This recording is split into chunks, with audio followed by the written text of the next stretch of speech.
Dobro utra class. Is that right? Oh my gosh, who knows? Today we're going to talk about GUNNA. So interpreters, translators, ESL students, and all others who are interested in English American style.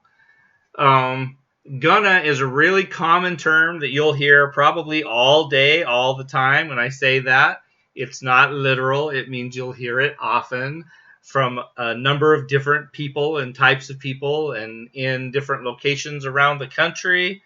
It's just a common way to say going to, right?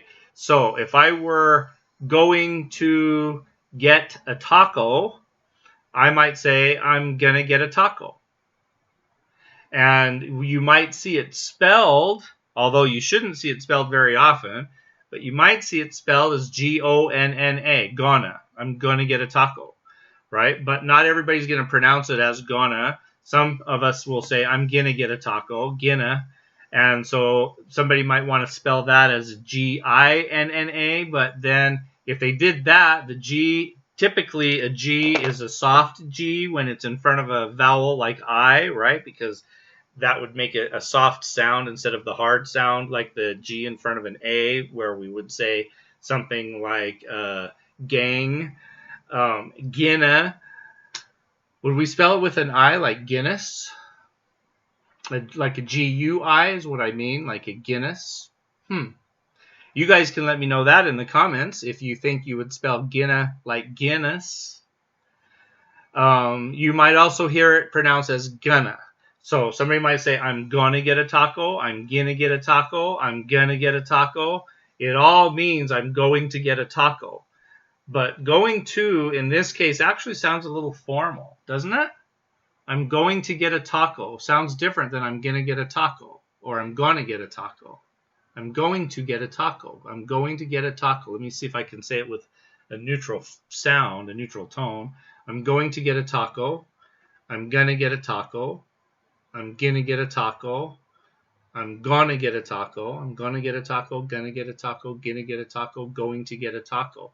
Going to get a taco just doesn't feel like the anticipation of I'm gonna get a taco.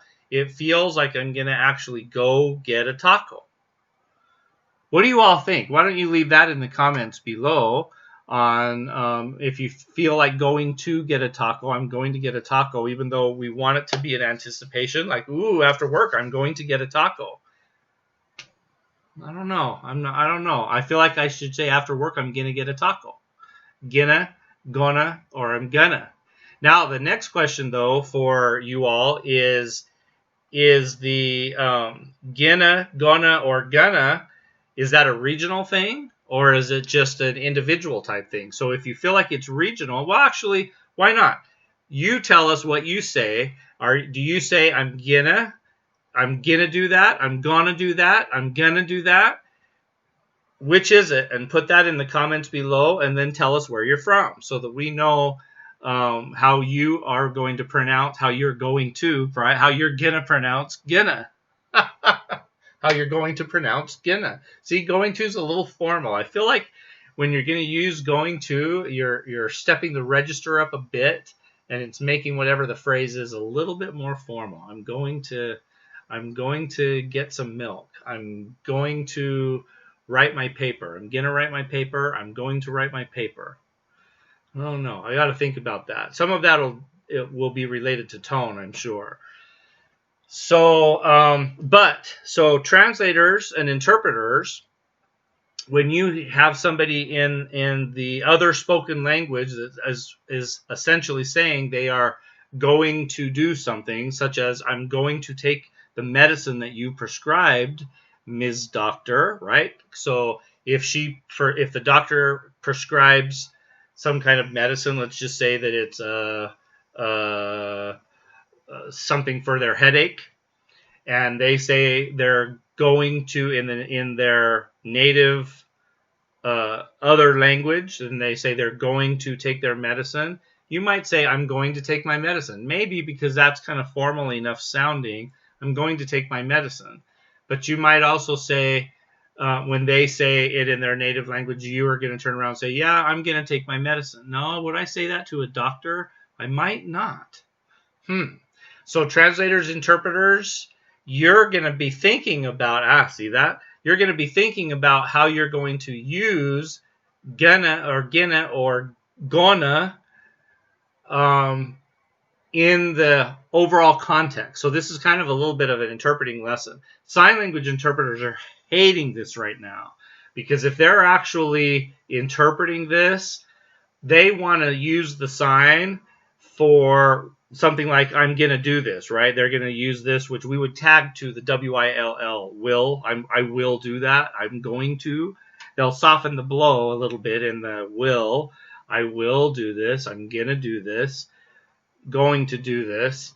But the problem is all of these ways that I've been saying it, if they always just use this, so sign language interpreters, pay attention. If you just do this and then you mouth, gonna, right? That's not really all that helpful. And primarily for the gonna, and ginna, it doesn't change enough here for them to even know. And plus, does the deaf person actually use the gonna, ginna in their normal delivery? Because again, it's going to be contextually based. What is the situation? What's the dynamics between the participants that are speaking to one another? So you're probably not going to use a sign for all of these times, and now you're going, because now you're going to have to go back and reinterpret this video and figure out how you're going to deal with gonna, ginna, and gonna. Gonna, yeah, those three, gonna, ginna, and gonna, which are equivalent to going to do something, not going to the mall, right? If I'm going to the mall, I wouldn't say I'm gonna the mall. I'm going to the mall. I'm gonna the mall. No, you wouldn't do that. This is going to as in I anticipate to do something, or I am planning to do something. I'm gonna do that. Yeah. All right. Anyway, leave comments below. Sign language interpreters, you have a task that you need to interpret this without using this. You're going to have to figure out how to deliver it in a way that the deaf person's going to get the difference between gonna, and going to in the appropriate use. And I hope that you had fun with listening to this particular video. And so I anticipate that many of you are gonna hit the like button. I anticipate that several of you are gonna hit the subscribe button. I know that I'm gonna log off. And with that said, class dismissed.